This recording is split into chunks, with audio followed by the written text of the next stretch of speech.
अगली टॉपिक है कंपनी के प्रकार।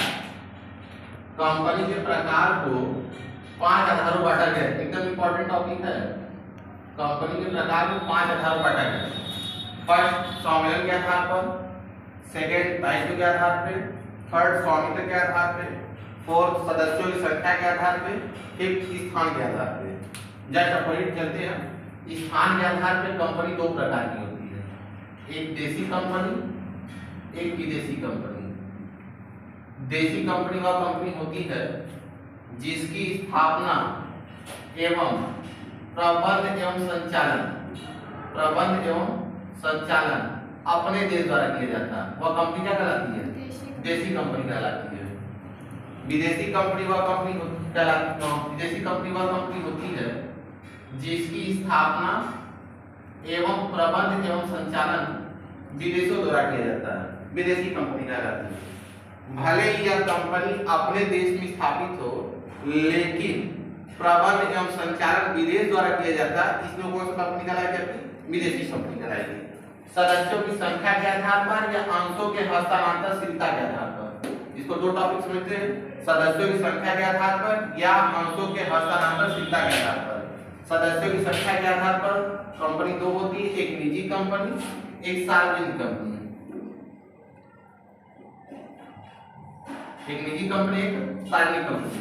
निजी कंपनी वह कंपनी होती है जिसके सदस्यों की संख्या कम से कम 2, अधिक से अधिक कंपनी नियम 2013 के अनुसार 200। यह कंपनी अंशों को निर्माण करने के लिए प्रकरण को प्रकाशित नहीं करती है तथा अंशों के हस्तांतरण क्या करती है? प्रबंध लगाती है। तो इसे कहते हैं निजी कंपनी वह कंपनी होती है जिसके सदस्यों की संख्या कम से कम 2 और अधिक से अधिक 200।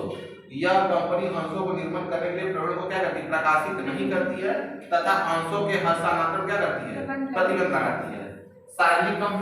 सार्वजनिक कंपनी वह कंपनी होती है जिसके सदस्यों की संख्या कम से कम 7, अधिक से अधिक संख्या अनंत है या असीमित है। अधिक से अधिक संख्या हो सकते हैं, कम से कम संख्या कितनी है? 7। यह कंपनी अंशों को निर्माण करने के प्रकरण को प्रकाशित करती है तथा अंशों के हस्तांतरण क्या करती है? प्रतिबंध लगाती है। फिर आगे स्वामित्व के आधार पर। स्वामित्व के आधार पर कंपनी 3 प्रकार की होती है, सरकारी कंपनी, सूत्रधारी कंपनी, सहायक कंपनी। सरकारी कंपनी वह कंपनी होती है जिसके कुल पूंजी का 51% अंश केंद्र सरकार या राज्य सरकार या दोनों मिलकर क्रय करते हैं। वह कंपनी कौन सी कंपनी कहलाती है? सरकारी कंपनी कहलाती है। सूत्रधारी कंपनी वह कंपनी होती है जिसके अंतर्गत अन्य कंपनियां कार्य करती हैं। सूत्रधारी कंपनी वह कंपनी होती है जिसके अंतर्गत क्या होती है? अन्य कंपनियां कार्य करती हैं, सूत्रधारी कंपनी। सहायक कंपनी वह कंपनी होती है जिसका प्रबंध एवं संचालन किसी और कंपनी द्वारा किया जाता है। वह कंपनी क्या कहलाती है? सहायक कंपनी कहलाती है। या दूसरे शब्दों में सहायक कंपनी वह कंपनी होती है जो किसी दूसरे कंपनी क्या होती है? सहायक होती है। दायित्व के आधार पर कंपनी 2 प्रकार की होती है, सीमित दायित्व वाली कंपनी, असीमित दायित्व वाली कंपनी। सीमित दायित्व वाली कंपनी वह कंपनी होती है जिसके सदस्यों का दायित्व उसके द्वारा लिए गए अंशों तक ही क्या होती है? सीमित होती है। सीमित दायित्व वाली कंपनी कहलाती है। यह कंपनी अपने नाम के अंत में लिमिटेड शब्द का प्रयोग करती है। सीमित शब्द का क्या करती है? प्रयोग करती है। असीमित दायित्व वाली कंपनी वह कंपनी होती है जिसके सदस्यों का दायित्व क्या होता है? असीमित होता है। वह कंपनी क्या कहलाती है? असीमित दायित्व वाली कंपनी कहलाती है। स्वामित्व के आधार पर कंपनी 3 प्रकार की होती है। चार्टर्ड कंपनी वह कंपनी होती है जिसकी स्थापना रॉयल एक्ट राज्य आज्ञा पत्र के अनुसार किया जाता है। चार्टर्ड कंपनी वह कंपनी होती है जिसकी स्थापना राज्य आज्ञा पत्र के आधार पर किया जाता है।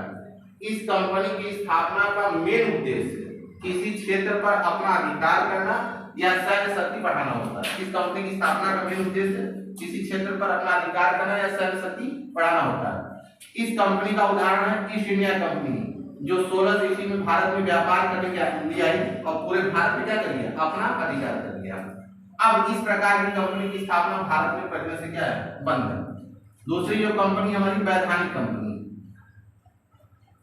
वैधानिक कंपनी वह कंपनी होती है जिसकी स्थापना संसद या विधानसभा के विशेष अधिनियम द्वारा पारित होता है। संसद या विधानसभा के विशेष अधिनियम द्वारा पारित होता है वह कंपनी कौन सी कंपनी कहलाती है? वैधानिक कंपनी कहलाती है। इसका एग्जांपल है RBI, reserve bank of India, SBI. In company के सदस्यों का दायित्व सीमित होता है लेकिन यह नाम के अंत में लिमिटेड शब्द का प्रयोग नहीं करती है। वैधानिक कंपनी के सदस्यों का दायित्व क्या होता है? सीमित होता है लेकिन यह कंपनी नाम के अंत में लिमिटेड शब्द का प्रयोग नहीं करती है। लास्ट एकदम सम्मिलित कंपनी। सम्मिलित कंपनी वह कंपनी होती है जिसकी स्थापना कंपनी अधिनियम 2013 के अंतर्गत किया जाता है वह कंपनी क्या कहलाती है? सम्मिलित कंपनी कहलाती है। सम्मिलित कंपनी वह कंपनी होती है जिसका स्थापना कंपनी अधिनियम 2013 के अनुसार किया जाता है वह कंपनी क्या कहलाती है? सम्मिलित कंपनी कहलाती है।